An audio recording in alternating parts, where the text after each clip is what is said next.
I'm staring at the cover of Forbes right now. Alexandra's got that smile plastered on her face, the one that screams, "I just reinvented capitalism." The headline reads, "The Financial Visionary, How One Woman Built a $300 million FinTech Empire from Scratch." Beautiful photo, perfect lighting, hides the fact she hasn't written a line of code since 2019. Hides the fact her revolutionary vision was usually just coffee-stained napkin sketches I had to turn into actual financial algorithms. But mostly, it hides me. I'm Hunter Morrison, 47 years old. To the new hires, I'm that quiet guy in the corner office who handles the technical compliance stuff. To the board, I'm a line item on the org chart. But to that woman grinning from the magazine rack, I'm the person who owns 49% of the company she's trying to sell out from under me. She thinks I'm invisible. Thinks because I don't do podcasts or tweet about disrupting finance, I don't matter. She's about to learn that real power doesn't announce itself on LinkedIn. It just acts. Before I tell you how I dismantled a $300 million IPO with a single red folder, you need to understand how we got here. This isn't some messy divorce story. This is about breach of fiduciary duty. And if you enjoy watching corporate arrogance get surgically removed without anesthesia, stick around. Let me take you back 8 years to when this all started. We weren't in some glass tower in downtown Austin back then. We were in a cramped office above Franklin Barbecue on South Congress, the kind of place where the Wi-Fi cut out every time someone used the microwave downstairs. The smell of brisket smoke drifted up through the floorboards, mixing with the scent of stale coffee and startup desperation. Alexandra was the face. She could walk into a room of skeptical Texas bankers and convince them to invest in sand futures. Former Goldman Sachs, MBA from Wharton, the whole package. She had that investment banker confidence that could sell ice to Eskimos. I was the engine. Navy nuclear engineer for 6 years, then 15 years building financial systems for IBM and Dell. I knew how to make things work, not just look good in PowerPoint. While she was networking at cocktail parties, I was in the server room making sure our algorithms actually functioned. Back in 2016, we were just two people with complementary skills and a shared dream of building something that mattered. Financial technology that would actually help small businesses access capital, not just another app designed to extract fees from desperate entrepreneurs. I remember the night we drafted our partnership agreement like it was yesterday. It wasn't on a napkin. I don't do napkins.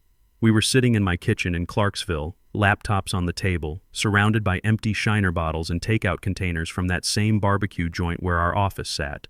"We need clear boundaries, Hunter," Alexandra said, pacing my living room like a caged investment banker. She was wearing jeans and an old Longhorns t-shirt, back when she still dressed like a normal person instead of a Fortune 500 CEO. Investors get nervous about co-founder conflicts. They want to see a clear chain of command. "So what are you suggesting?" I asked, fingers hovering over my keyboard. The blue glow from the screen lit up my kitchen table like mission control. "You handle the tech stack, the compliance, the back-end architecture. I handle investors, press, strategy. You be the CTO, I'll be CEO.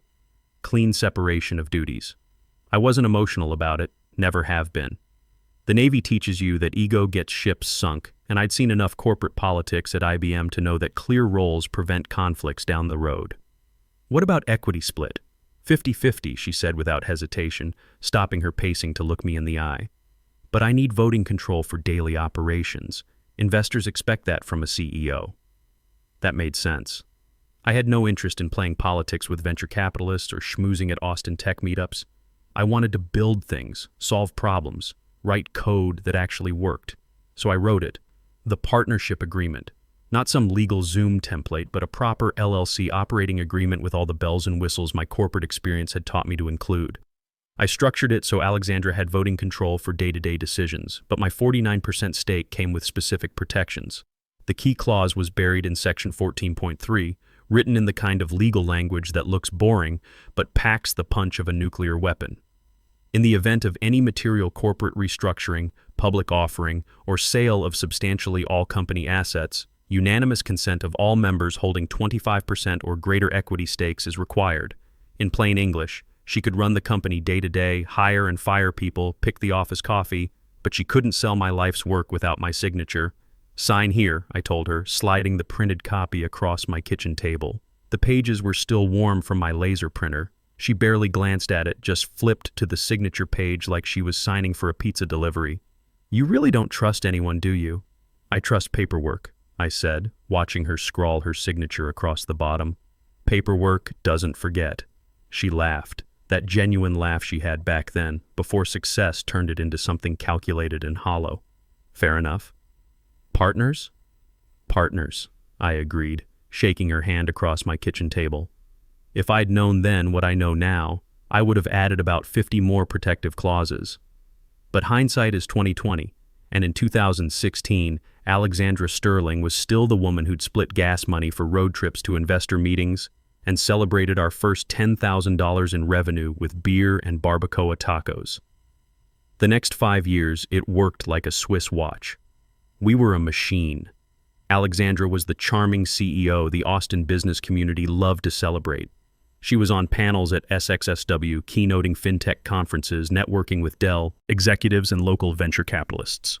Her face was on the cover of Austin Business Journal twice, once for rising female CEOs and again for Austin's tech innovators. I was in the background building the actual platform that made her famous, filing patents under the company name, ensuring our financial algorithms met federal banking regulations, making sure every line of code could withstand regulatory scrutiny. While she was schmoozing at fancy events downtown, I was in our server room at 2 a.m., debugging risk management protocols that kept us out of federal prison. We grew fast, real fast. By 2018, we'd closed our Series A, $8 million from a Dallas firm that specialized in Texas startups. Alexandra handled the pitch meetings while I prepared the technical due diligence materials. Perfect division of labor. Then came Series B in 2020. $25 million during the pandemic when everyone thought fintech was the future. We hired our first real employees, developers who actually knew what they were doing, a CFO who understood regulatory compliance, marketing people who could explain our platform without lying about what it did. Alexandra bought a house in Westlake Hills, one of those modern glass boxes that look like they belong in California, not Texas. She traded her Honda Accord for a Tesla Model S and started wearing suits that cost more than most people's monthly rent. I bought a modest Craftsman in Clarksville and put the rest of my money in index funds. Didn't change my lifestyle much. Still drove my pickup truck. Still wore the same boots I'd had since my Navy days. I liked the work more than the money. Liked the quiet satisfaction of knowing that while Alexandra was giving interviews about disrupting traditional finance, I was the one making sure our algorithms actually worked. But success acts like acid on relationships. It dissolves whatever's holding people together, one molecule at a time. The late nights working side by side turned into late nights working apart. She was at investor dinners in Dallas or Houston. I was at the office auditing our cloud security infrastructure in a windowless room that smelled like industrial carpet and strong coffee. Around 2021, I started noticing the language shift. It was subtle at first, like a barely detectable change in someone's accent. Early on, it was always we. We closed that deal. We need to hire more developers. We're revolutionizing small business lending. By year 6, that we had evaporated like morning dew. It became I. I think the market is shifting toward embedded finance. I decided to pivot our product roadmap. I built this platform to solve real problems. I didn't say anything at first, figured it was just CEO ego inflation, occupational hazard in the startup world. Every successful founder starts believing their own press releases eventually. I thought we were still partners where it counted, on paper, in the bank account, in the legal documents that actually mattered. I was wrong. Dead wrong. The real trouble started during our Series C round in early 2023. We were closing $75 million, massive money for an Austin fintech startup, the kind of round that gets written up in TechCrunch and makes people in Silicon Valley take notice of what's happening in Texas. The lead investor was Preston Walsh, a sharp private equity guy from Dallas who'd made his fortune in energy before moving into tech. Former Navy like me, so we connected during the technical due diligence meetings. He asked the kind of questions that showed he actually understood what our platform did, not just what it claimed to do. Preston wanted a detailed breakdown of our cap table, the ownership structure that determines who gets what when the money starts flowing. I prepared the document with my usual attention to detail: Alexandra 51%, Hunter 49%, standard co-founder split, clean and transparent. That's when things got weird. 2 hours before our big pitch meeting, the one where we'd either close $75 million or go home empty-handed, Alexandra knocked on my office door. She didn't sit down, just stood there in her $3,000 Armani suit, fidgeting with her phone like she was about to deliver bad news. "Hunter, we need to discuss the cap table presentation." "What about it?" I asked, not looking up from my dual monitors where I was running final checks on our financial projections. "It's complicated for Preston's team. Makes it look like I don't have full operational control. These Dallas guys invest in strong single leaders, not partnerships. They want to see clear command authority." I finally swiveled my chair around to face her. "What exactly are you suggesting?" She took a deep breath like she was about to jump off a cliff. "Let's just simplify the presentation. List your equity under employee option pool or something generic. Just for the pitch deck. We'll clarify everything in the actual legal documents later." My stomach dropped like I'd just hit turbulence at 30,000 feet. In the military, simplifying information for commanding officers has another name: lying. And lying to investors isn't just unethical, it's federal fraud. But I looked at Alexandra standing there in my doorway. This was the woman I'd built everything with. The person who'd shared late-night strategy sessions and celebrated our first profitable quarter with champagne and barbecue. She looked genuinely stressed, maybe even desperate to close this deal. "This is a one-time thing?" I asked. "Just for the presentation?" "Absolutely. The legal docs will reflect the real ownership structure. This is purely about optics." Against every instinct my military training had drilled into me, I agreed. "Fine. But I want a side letter acknowledging the discrepancy, signed by you, dated today, stating that this presentation doesn't reflect actual ownership." She rolled her eyes like I was being paranoid, always the engineer. "Fine. Whatever makes you comfortable." She signed the letter without reading it. I modified the presentation, hiding my 49% stake under reserved equity pool. We walked into that conference room, and Alexandra delivered the pitch of her life. We got the money. $75 million at a $300 million valuation. That was the first compromise, the first crack in the foundation.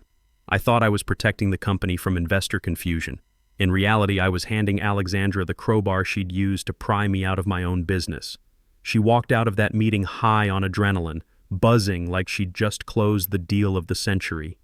In the hallway outside the conference room, she hugged me. A quick, one-armed squeeze that felt more like a football coach congratulating the equipment manager than a partner acknowledging a co-founder. "We did it," she whispered in my ear. Then, barely audible, she corrected herself. "I did it." She didn't think I heard that slip. But I hear everything. 20 years of military and corporate training teaches you to listen for the things people don't mean to say. That night, I sat in my living room with a glass of bourbon, pulling out the original partnership agreement from my fireproof safe. The pages were yellowing slightly around the edges, but Section 14.3 was still clear as day. Something felt off about the whole situation. The money was good, the company was growing, but the atmospheric pressure had changed, like that heavy feeling before a Texas thunderstorm rolls in. I did something I hadn't done since my IBM days, backed up my entire digital life to an encrypted external drive. Every email thread, every document, every thanks for covering my back message from 2016. Didn't know why I was doing it. Call it military paranoia. Call it professional instinct. Call it the subconscious realization that the woman smiling from magazine covers was no longer the person I'd started this company with. The systematic erasure began about 3 months after the Series C closed. It started small, like most betrayals do. The Monday morning leadership meetings that I'd been running for 5 years suddenly disappeared from my calendar. No explanation, no heads up, just empty Monday mornings where there used to be strategy sessions. I walked over to Alexandra's corner office. Naturally, she'd upgraded to the one with floor-to-ceiling windows overlooking Lady Bird Lake. Her assistant, a 24-year-old named Rachel, who treated Alexandra like she was the second coming of Steve Jobs, tried to intercept me. "She's in a strategic planning session, Hunter," she said, no interruptions. "I'm the CTO," I said, walking past her desk. "I don't interrupt strategy sessions. I run them." I opened the door without knocking. Alexandra was at the head of our main conference table, surrounded by all the new VPs we'd hired with the Series C money. VP of Marketing, VP of Product Development, VP of Strategic Initiatives, which as far as I could tell meant professional meeting attendee. The conversation stopped dead when I walked in. On the whiteboard behind Alexandra was a new organizational chart drawn in her distinctive handwriting. My name wasn't on it anywhere. Hunter, Alexandra stood up, flashing that investment banker smile she'd perfected over the years. Just doing some blue sky organizational thinking. Didn't want to bog you down with the conceptual stuff. I looked around the table. These VPs, people I'd hired, people whose paychecks my code generated, couldn't make eye contact. They knew something was happening, and they were picking sides. Where exactly do I fit in this blue sky organization? Your role is evolving, she said, using the kind of corporate speak that means absolutely nothing. We're creating more focus for you. Compliance, technical architecture, the back-end stuff you love. Less distraction with operational details. Operational details like running the company I co-founded. The room got uncomfortable fast. One of the VPs started studying his laptop screen like it contained the secrets of the universe. Let's discuss this privately, Alexandra said, her voice dropping to that patronizing tone she used with junior employees. I didn't argue. Didn't make a scene. That's what she wanted. The emotional outburst that would let her paint me as unstable, unable to handle the pressure of scaling a business. Instead, I nodded and walked out. Back at my desk, which had somehow moved from the executive area to a regular cubicle near the printer, I logged into our admin console. My access permissions had been systematically downgraded. Used to have super admin privileges on everything. Slack, GitHub, the financial databases, the compliance systems I'd built from scratch. Now I was read only on half the platforms. I tried to access the executive Slack channel where real decisions got made. Access denied. I tried to pull the latest revenue projections. Request permission from owner. The owner was Alexandra. This wasn't an oversight or some IT glitch. This was a deliberate siege. She was cutting my communication lines, isolating me in my own company, making me irrelevant one system access at a time. I could have stormed back into her office, could have demanded explanations, threatened to lawyer up, made threats about my 49% ownership stake. But that would have played right into her hands. She wanted the emotional reaction, the unstable co-founder narrative that would justify whatever she was planning next. Instead, I did what any good intelligence analyst does when under attack. I started documenting everything. I created a new folder on my personal laptop stored on an encrypted drive that had nothing to do with company systems. Title: Breach Documentation Log. Date: June 15th, 2023. Event: Removed from executive leadership meetings without notice. Evidence: Calendar screenshots, witness testimony available. Date: June 22nd, 2023. Event: System access downgraded without notification or justification. Evidence: Admin console logs, before-after permission comparisons. Date: July 3rd, 2023.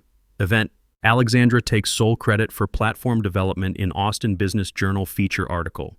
Evidence: Article clipping contradicts previous public statements. I became a ghost in my own company. New employees didn't know who I was. To them, I was just some quiet guy in IT who'd been there since the early days and somehow hadn't been laid off yet. They'd walk past my desk without acknowledgement, discussing projects I'd designed like I wasn't sitting 3 feet away.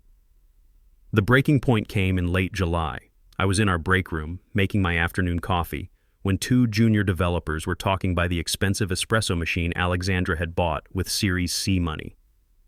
"Did you catch Alexandra's podcast with Austin Tech Weekly?" one of them said. She was talking about single-handedly architecting our entire risk management system. The woman's a technical genius.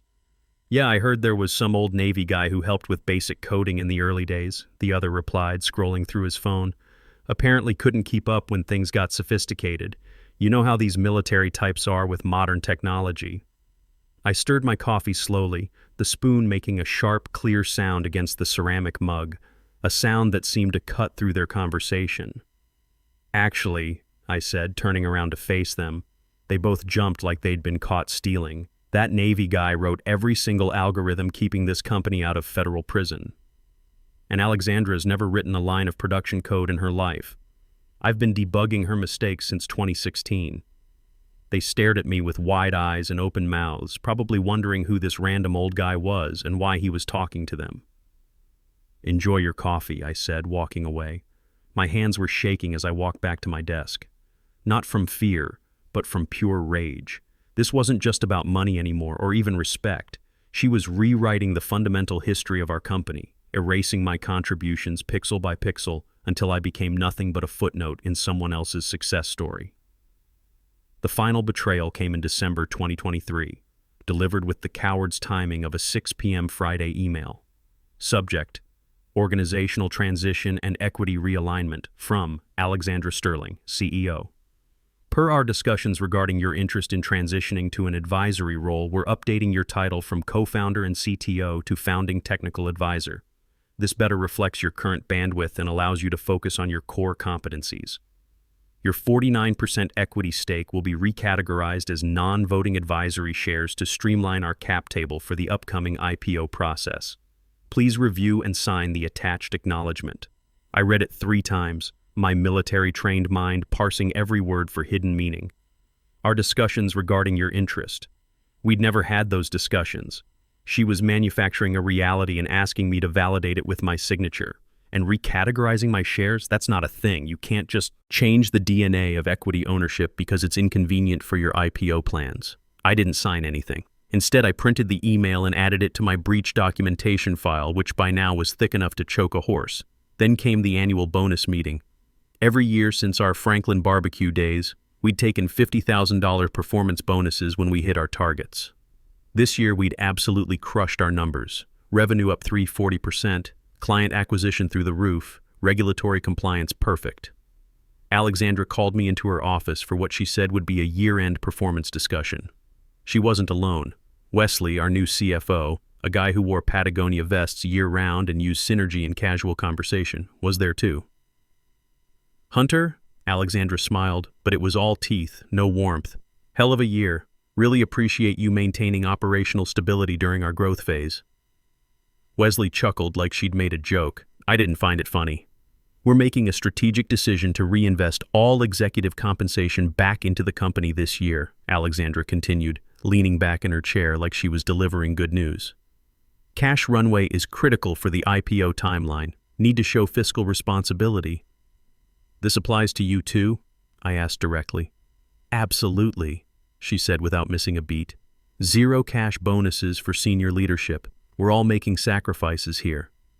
2 weeks later, I'd discover the expense reports showing she'd reimbursed herself $68,000 for business development activities, including a week at some luxury FinTech conference in the Bahamas. But I didn't know that yet. Instead of cash, Alexandra continued, we're celebrating Texas style, company barbecue for everyone, real team-building experience. The company barbecue happened 3 days later in our office parking lot. She'd hired a decent local joint, brisket, ribs, sausage, the works, coolers of Shiner Bock and sweet tea. Not terrible food, but definitely not $50,000 worth of appreciation. Listen up, y'all, Alexandra shouted, standing on a folding chair, holding a plate of brisket like a trophy. All 150 employees gathered around in the December chill. They looked tired. They'd been pulling 70-hour weeks for equity promises that kept getting diluted with each funding round. This year was absolutely incredible, she announced. Revenue through the roof, client satisfaction perfect, and it's all because of this amazing team. She spent 10 minutes praising every department except mine, sales team, marketing, product development, even facilities management. But no mention of the technical infrastructure that made everything else possible. Then came the moment that sealed her fate. Now, I know some of y'all were hoping for cash bonuses, Alexandra said, her voice dropping to a conspiratorial whisper. But let me share some wisdom with you. Cash is temporary. Equity is generational wealth. That's why Hunter and I gave up our bonuses this year, to invest in y'all, to buy this barbecue, because when we go public next year, we'll all be eating caviar instead of brisket. The crowd erupted in applause. They actually cheered the woman who'd stolen their bonuses and replaced them with $15 barbecue plates. She looked directly at me across the parking lot and winked. That same smug, triumphant wink that said, I own the narrative. I own these people. You are absolutely nothing.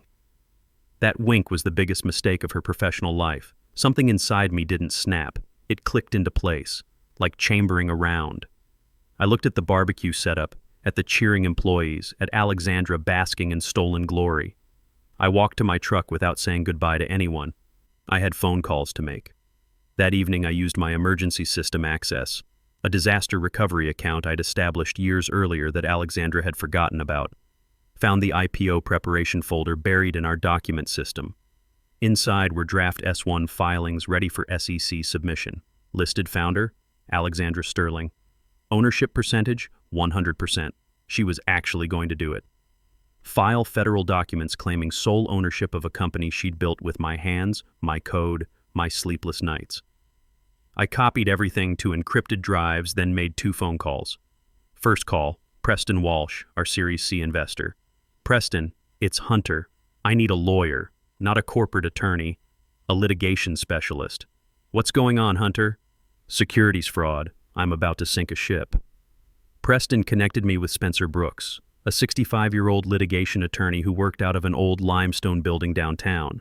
Spencer had the kind of reputation that made opposing counsel nervous and CEOs cancel vacations. Interesting situation, Spencer said after reviewing my documentation. She's planning to commit federal fraud by misrepresenting ownership to the SEC, but we need to let her actually file the documents first. Can't prosecute a crime that hasn't been committed yet. So we wait. Let her walk to the edge of the cliff. Let her file those S1 documents. Let her stand in front of investors claiming she built this empire alone. Then we push. The IPO roadshow was scheduled for February 15th at the Austin Convention Center. All the major institutional investors would attend. Dallas Money, Houston Energy Funds, even some Wall Street firms looking to diversify into Texas tech. That morning, I put on my best suit and drove downtown. The convention center buzzed with the usual crowd: investment bankers, venture capitalists, financial analysts. Alexandra was near the main stage, surrounded by her entourage, looking like a rock star before the biggest concert of her career. At 9 a.m. sharp, she took the stage. The presentation was flawless: polished slides, compelling metrics, charismatic delivery. For 30 minutes, she sold the room on her vision, her leadership, her sole ownership of our revolutionary platform. I architected every algorithm, wrote every line of critical code, and built this company from nothing into a $300 million success story, she declared to thunderous applause. Spencer and I were sitting in the back row. When she made that final claim of sole ownership, Spencer opened his briefcase and handed me a thick legal folder. "Time to serve justice," he whispered.